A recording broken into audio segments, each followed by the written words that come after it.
Don't forget that your skin is your largest organ, and the sun can be your skin's worst enemy. Dermatologist recommended Neutrogena products offer the ultimate protection for your skin.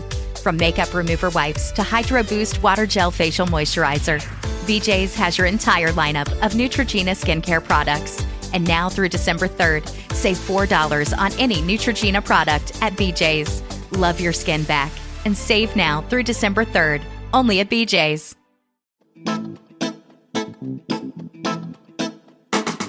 Hello and welcome to History for Weirdos. We're your hosts, Andrew and Stephanie. And each week, we're going to take you on a journey into the strange, obscure, and relentlessly entertaining corners of human history. Now listen up, friends, because it's about to get weird.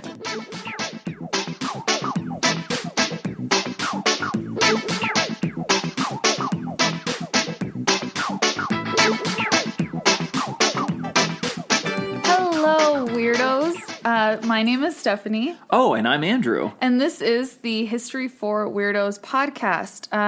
Thank you guys so much for listening today. We know that we didn't put out an episode last week because we had some really dumb adulting things that were very pressing that we had to deal with. Yes, I know. That's one of the more unfortunate things about being an adult. Yeah. Adulting. I don't like it. It stinks, but it has to be done. And we're super excited to, I'm really excited. I am as well. For this week's episode because I actually have, zero idea what you're going to talk about. Yeah, all I've kind of told you is that, it has something to do with Arctic exploration, right? Yes. Mm-hmm. Yes, and it's definitely weirder than that. So, weirdos, it goes way deeper. It goes all the way to the top. It goes all the way to the top. All the way to the top! Is the Arctic at the top or at the bottom? It is at the top. There you go. And I didn't even, actually... Funny enough, it's a triple entendre. Okay. There's another. I was referencing something else, which I will tell you later. Ooh, yes, very exciting. All the way to the top in another aspect. That's awesome. Yes, and you know what? This is actually a special episode. You know why? Why? This is, I believe. Correct me if I'm wrong. This is the first episode that we've gotten from a fan. Yes, a fan suggestion. By a fan, I mean one of my very good friends, Kevin, who is also one of my groomsmen in my wedding, in our wedding. In my wedding, you weren't there, were you? Was I even invited? I don't know. Technically, you weren't invited. Yeah, because you were the host. Yes. Well, thank you so much to Kevin in advance for recommending this story. Yes. Thank you, Kevin. Do you want to jump right in and tell me what's going on? Yes. Well, before I do that, I'm going to also cite my sources because that's a part of jumping in, babe. That's a part of it. Yeah. It's not separate. It's a part of telling your story. Yes, I know. But I wanted to say it because I know I don't want, Levi, when you're listening to this, I don't want you making fun of me. Stephanie, you're not going to make fun of me. I'm going to cite my sources, and you can't make fun of me anymore. We are absolutely going to make fun of you. In so many different ways. Yeah, that's true. But you can't make fun of me in this way, and that's all that matters. Okay, baby, you get this one. I get this one. Yes, I get a win. So, Kevin obviously gave me the idea for this, but my sources are twofold. I have, of course, handy-dandy Wikipedia, because of course, and then also our handy-dandy National Geographic History. Yeah, we subscribe. We subscribe now. To Nat Geo History, and it's actually super cool. I recommend it. Every single article is super crisp. They do have very obscure kind of things too. It's pretty weird. It's not surface level at all. I really, really like this. Yeah. This is one of our best subscriptions probably ever. Oh, absolutely. So this one had a whole in-depth article about Arctic explorations. Okay. So I'm only going to be highlighting one. Oh, really a couple, but very surface level at that. Yeah. So if you want more in-depth articles on Arctic exploration, I highly recommend this periodical. Cool. Really good. Really good. That's awesome. So I'm going to open this up with a question for you. Sure. What does a mid-19th century seagoing vessel that got stuck in the Arctic have in common with a desk that some of the most powerful men on the planet over the last 25, 30, 40 years even have in common, Stephanie? Is it the same wood? I'm going to get to that, and that's actually surprisingly a really good guess. So screw you, I'm going home. I did that in the wrong voice. Screw you, I'm going home. Oh, okay. Yes, there you go. So, well, you kind of just ruined that. So, thanks for your guess. I shouldn't have asked that question. That was all me. Yeah. Also, as a quick aside, like Stephanie's really good at guessing like the plots of movies like before we even watch them. Aw, so thanks, babe. I'm not going to ruin the surprise ending. It wasn't a surprise to Stephanie, mind you. But in Once Upon a Time in Hollywood, we were walking in the theater. She's like, "Oh, this is what happens," and I was like, "Wow, that's a really good guess. Okay, let's just see." And of course, the last like 20 minutes of the movie, that's exactly what happened. And I was like, how the hell did you know? I think I would like to just say that I'm smarter than everyone else. That's probably true. That's probably not true. I think this is a plug for reading more. I think I read a lot, and so I'm really good at spotting like patterns in stories and stuff like that. Because we should all read more. I'm still not convinced that you know how to read. I don't. But yeah, read more books. Read books, read magazines, periodicals, newspapers, whatever. Just read more. It's good for you. It's good for your brain. It'll make you a more interesting person. It'll make you probably a kinder, better person. Just read more. Yeah. The okay. end. And that's our plug from the Department of Education. That's my TED Talk. Thanks for coming to my TED Talk. Okay. Now back to the real story here. So I'm going to tell you the story of a ship called the HMS Resolute. Okay. This was originally a merchant ship that was named the... It's like Ptarmigan, this word. Whoa, I have no idea. The Ptarmigan. Let's just call it that. Ptarmigan. It's like pterodactyl. Yeah. So maybe it's just ptarmigan? Ptarmigan. Yeah, that might be it. Okay. So, and it was purchased by the British government in 1850. And the reason why this purchase happened was because the British government was trying to find a lost ship headed by a man by the name of Sir John Franklin, who set out to find the ever-elusive Northwest Passage. Right. And this was, I think... was super trendy back then. Yeah, 1845, I believe, was when he set out. But, unfortunately, spoiler alert, it didn't exist back then. Ironically enough, because of... climate change and whatnot, it might exist now, but then our technology doesn't matter. Our ships can just plow through the ice. So. Right. That's a part of the search for the Northwest Passage is a big part of the plot in Frankenstein. Yes, it was. Yeah, Frankenstein's like a story within a story within a story, whatever. Yeah. And that's like the first sort of frame in the story is the search for the Northwest Passage. Right, the outermost frame. Yeah, why was that such a popular, quest for people? Do you know? Yes, I actually do.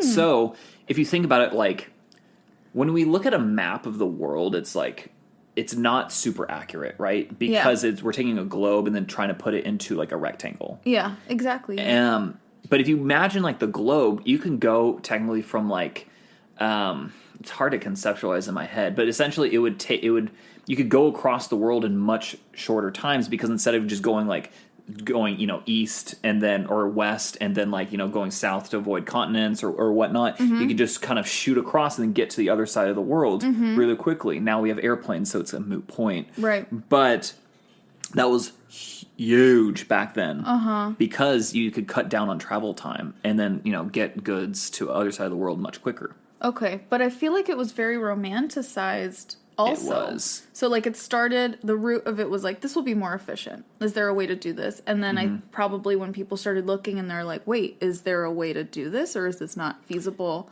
Then it became who's the coolest person that can find the Northwest Passage? I think it's also, it's the new age of discovery for them, or the new, their version of just, exactly. It's this idea of adventure, of something new, a world that hasn't been touched really by humans. Yeah, the new world is already more or less figured out by this point. They're there's nowhere else on the globe.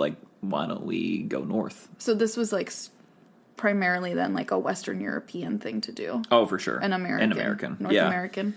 Yeah, definitely. Okay. So, where was I? Oh, yes, that's right. So, this ship... So let's go back to the HMS Resolute. This ship, it set sail in 1850 to try to find the ill-fated expedition of Sir John Franklin. So, unbeknownst to anyone outside the Franklin expedition, unfortunately, everyone at this point had already died. Oh my god. Yeah, they never found the actual ship. Only evidence of places where it had been, like, for example, Beechey Island, which is in the present-day Canadian Arctic. Beechey Island? Beechey Island. Okay. I don't think it was very beachy. It was probably very cold. It was probably very icy. Yeah, very icy. The ship returned the following year and published some articles in the Illustrated Arctic News, which was a periodical back then. Of course it was. I know. How old-timey. I read that and I was like, of course this is like a mid-19th century, like, yes, like the magazine. guys sitting in a leather armchair, smoking your pipe, reading the Arctic periodical. Oh, yeah. Definitely a vibe. Absolutely. Such a vibe. Such a vibe. So that was kind of, nothing really happened of it. However, the second expedition set sail in April of 1852, and it would be the last major effort to locate Franklin because of what would come to pass. Ooh. Dun, dun, dun. Okay. Over the next year and some months, their search would be in vain, and unfortunately, they would never find Franklin or his remains. Even to this day, we know Franklin died. We actually found his diary. He died Really? He died in 1847. They even have the exact date of when he died, but we never How? found, because we found like it was either on Beechey Island or like one of the surrounding things. We found it was either his diary or like someone's writings, and someone wrote like, "Oh, this day." Oh, it must not have been his diary. Yeah, It was 'cause someone else. he's not like, I Yeah. died today. Exactly. Today I died. Sad face. So someone else wrote that he died that day. It was like April 11th, 1847, something like that. What a bummer. I know. So unfortunately, even the first expedition, they wouldn't. It That's crazy. was in vain. And was anyone's remains found? Yeah, they found even some burial plots. Okay. Yeah, and they spoke to some Inuits, and they knew of like These dumbass people that came and died. Pretty much, yeah. Yeah. unfortunately That were like, what are you doing here? You don't know how to survive. Exactly. It's like, guys, this is a terrible idea. Don't do this. Your ships are not like the technology just wasn't there. Yeah. And the Inuit people had been there forever. And lo and behold, guess what happens? Ironic twist of fate. They get stuck in the ice. So that's right. August 1853. So like still really early, you know. That's like Jesus. Yeah, or August, I mean. Like it's like summertime still. Oh, okay. I thought you were referencing like the technology they would have had then. Oh yeah, no. To be like, we could do it now. No, exactly. No, I mean this is during this expedition. So like the Resolute gets trapped in ice. And by April 1854, they're still trapped in ice. So this is months. So this is like half a year. By this point, they'd been out, you know, they'd set sail for 2 years at this point. And they are still stuck in ice, and at this point, Belcher, it doesn't look like it's going to be letting up anytime soon. Belcher orders the ship to be abandoned, and they escape on 2 relief ships. Belcher is the captain of he's this the captain ship. Of this one. And it took almost a year of them being stuck in ice before they decided to abandon ship. Yeah. Wow. So... Can you imagine being stuck in ice for like months and months and months? Yeah, so like August to April. I mean, so that means they like saw the end of summer, they saw all of fall, all of winter, and then into spring. Wow. And it's still not letting up. I wonder, they must have had so many supplies ready to go. Yeah, they did. I mean, they were well provisioned. Okay. They had years of supplies on them. Okay. Just in case, you know, they met someone else, right? What a nightmare, though. Yeah, it really is. So, the story does not end here, obviously. Right. Because this would be pretty boring. unremarkable. Yeah. Exactly. It'd be very unremarkable. But this is just where the weirdness starts to begin. And it only ramps up with every twist and turn. Okay. So, the ship was found adrift and in actual near-perfect condition by an American whaler by the name of James... I thought you were going to say an American whale. An American whale. I was like, how cool, the whale finds them. That's right, baby. And of course he's American. Yeah. Yeah, like, how'd you know he's American? He's waving a little American flag. Yeah, he's like... In his blowhole. Yeah. Yankee Doodle, bitch. So an American whale finds them. Yeah, an American whale. By the name of James Buddington, because he's That's a buddy. good name for a whale. That would be a good name for a whale. James Buddington? James Buddington. No, but he's American. But he's American, so he's like, I'm James Buddington.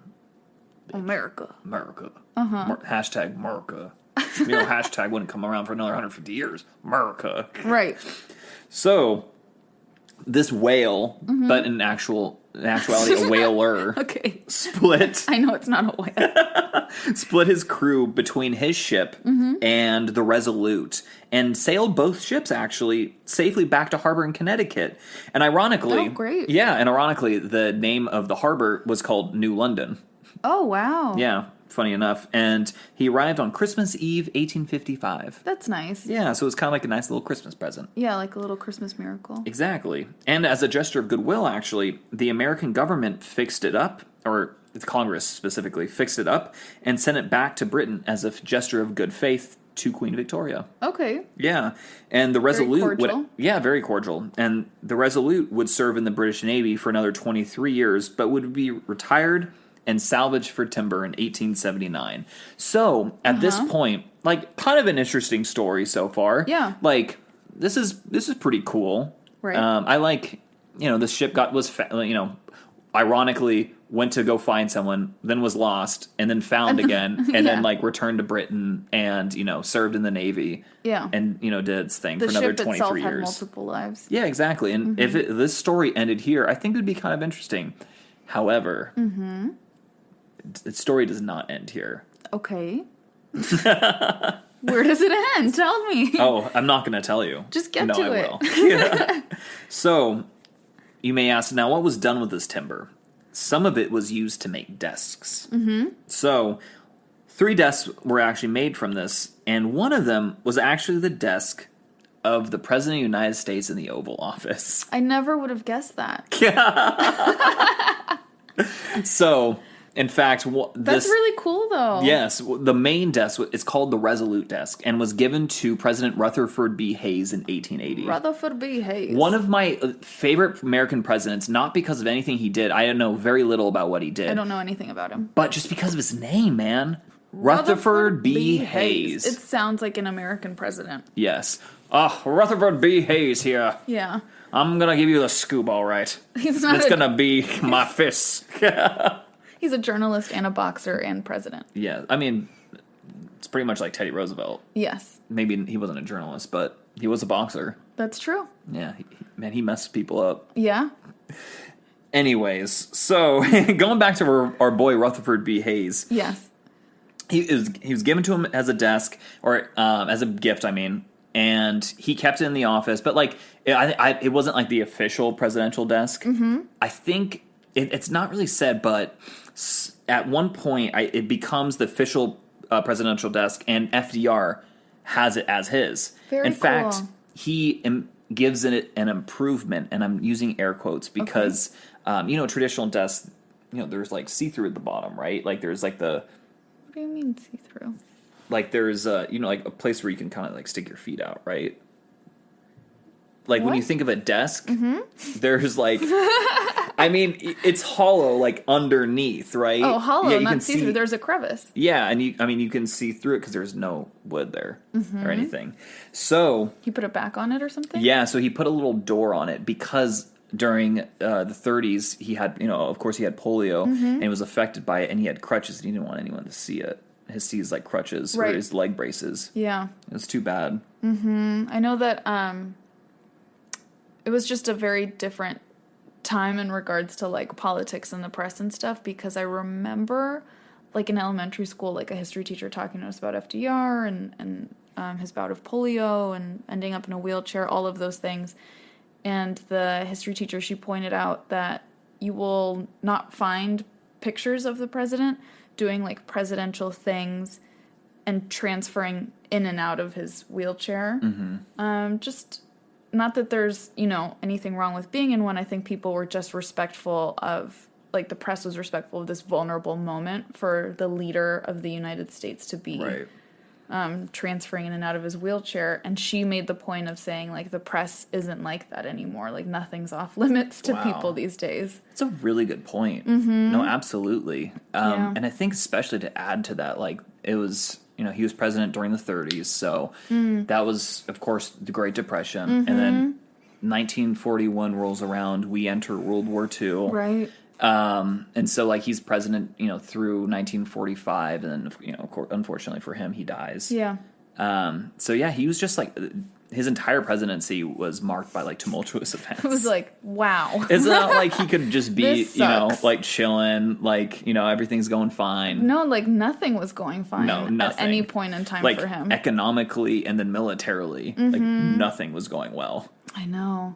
I mean, That's probably why he's so beloved when we speak of him still. And obviously, like Eleanor Roosevelt, that's so true. loved. Yeah, that's a very good point. So he made an improvement to He the made an desk. improvement, and it actually, improvement's still there to this day. There's a presidential like seal, so it looks good. That's so sweet. Yeah, it actually does look. If you compare the old desk versus the new desk, it does look cooler. Okay. So give him that. I'll try it really to see was if I can improvement. find a picture of that to post on our Instagram. Yeah, look it. definitely. You can see there was a picture of the desk taken in 1899, Mm-hmm. so obviously before the improvement, where I believe it's not the president, but it's someone else, like I think an ambassador signing papers that ended the Spanish-American War. Oh, wow. Yeah, on the desk. On the desk, that's the wood from the ship. Wow, that's really that cool. went set out to find another ship. That was like, oops, I got lost. Yeah, got stuck in ice. Like trying to find a ship that also got stuck in ice. Yeah. So I know, just some weird events. after Very weird cool. events. But actually, well, it's kind of cooler though. Is like it stepped up in popularity over the years. So The desk? the desk, yeah. So I think JFK used it as his desk. But, Really? Yeah. Wow. But unfortunately, he was obviously assassinated, and afterwards, LBJ gave it to the Smithsonian or something, Okay. and went on tour to around the country. People were saying, "Oh, this is the desk that JFK used," and all Really? that. Yeah. The desk had a tour? Yes. Like It's part of his the JFK personal effects. Oh, okay. Yeah, it's That's just still one of pretty the cool. things. Like, Yeah. It's like a little rock star desk. It really is, and it only gets crazier because Jimmy Carter called it back and Oh. used it as his desk starting in 1977, and every single president since then, even including now Donald Trump, has used that desk as their official desk, with the exception of George H.W. Bush, who used it as like an auxiliary desk, but still in the White House. That's so interesting. So now Trump, then before Obama, Bush, Clinton, Bush, not Bush Senior.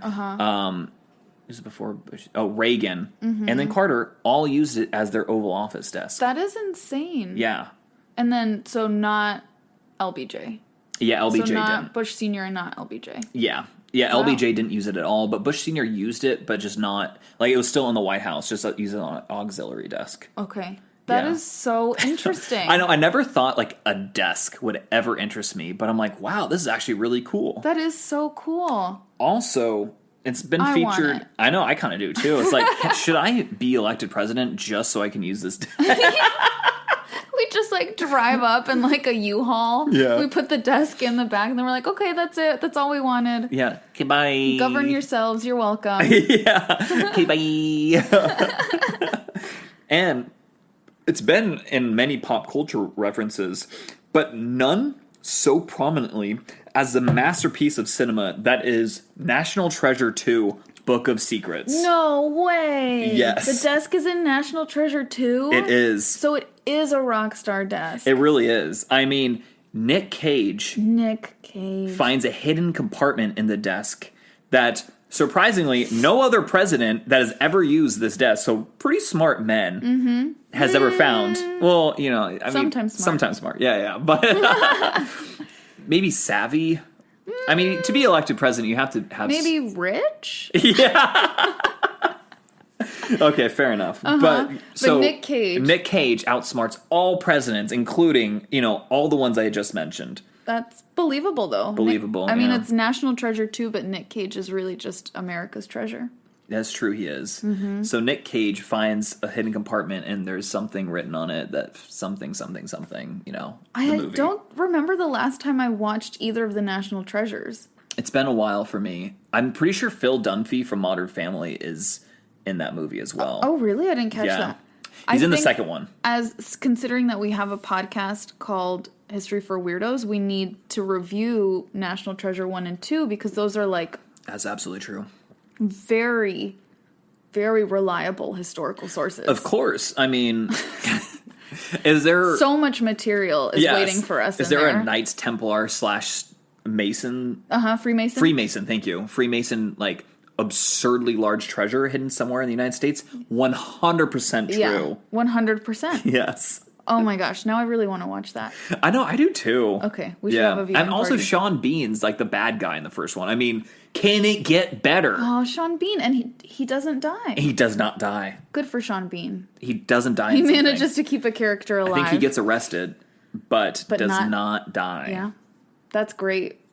I I can't believe mean- this same desk went from the Stuck in Ice expedition to like National Treasure 2. I know.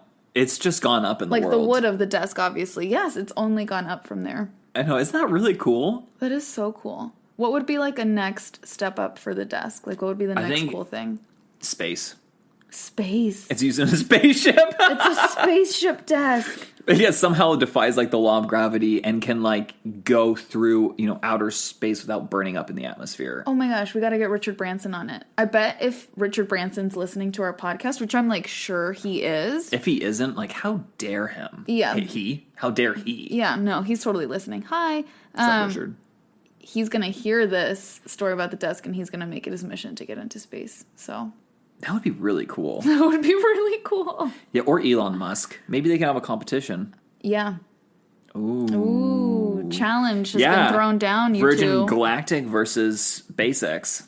Damn. All right, guys. You guys heard it here first. I know. I was just about to say that.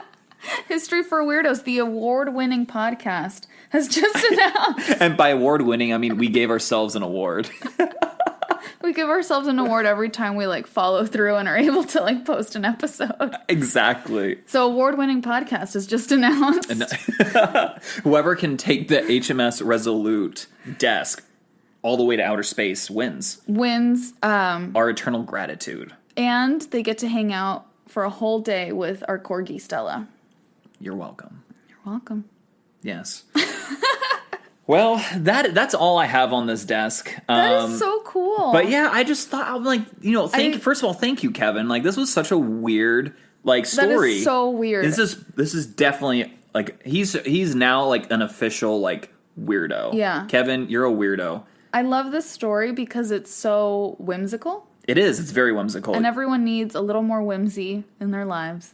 Yeah, you know what? This is definitely, like, I think a prime example of busting this out at, like, a dinner party. Yeah, that's a good, like, especially when you're, like, Yeah. if you're eating dinner with, like, your relatives that, like, aren't the chillest people in the world. It's, like, such Yes. a nice, neutral topic to bring up is like, well, have you heard about this desk? Yes.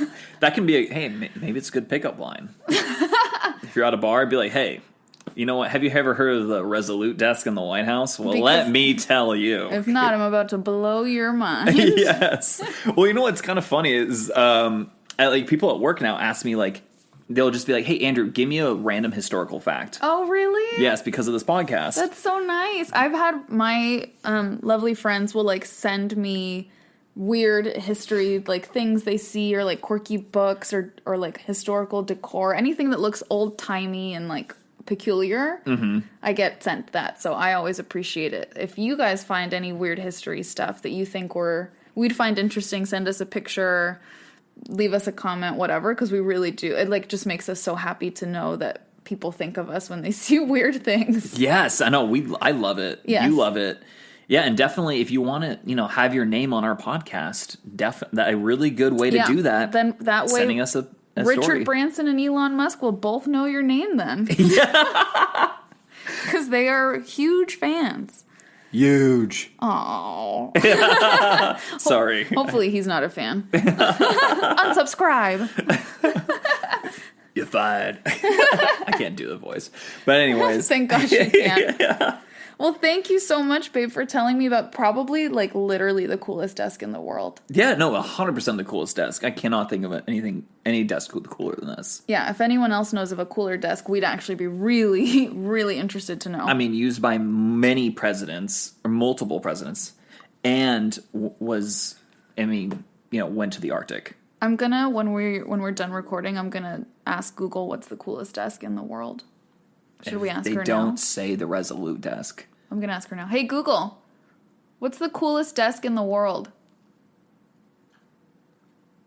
Wow. I found a list on the website thetrendspotter.net. 35 cool desks for your home office. Hey Google, stop. SQL executive desk. Oh, she doesn't want to stop. Hey, Google, stop. You just need a firm voice. She wasn't helpful. So I think this proves that you have the coolest desk in the world. I win. Well, thank you so much, babe. And thank you, weirdos, for listening. Thanks for being so understanding about last week. And we hope to not have that happen again. We absolutely love sharing our weird history stories with you all and connecting over the peculiar things that we love. That's true.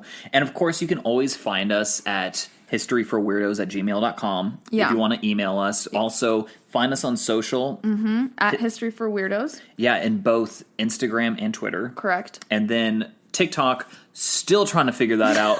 We will upload content at some point in the future on TikTok. Stay tuned. It's at history_for_weirdos. And thank you guys so much. Bye, weirdos. Adios, weirdos.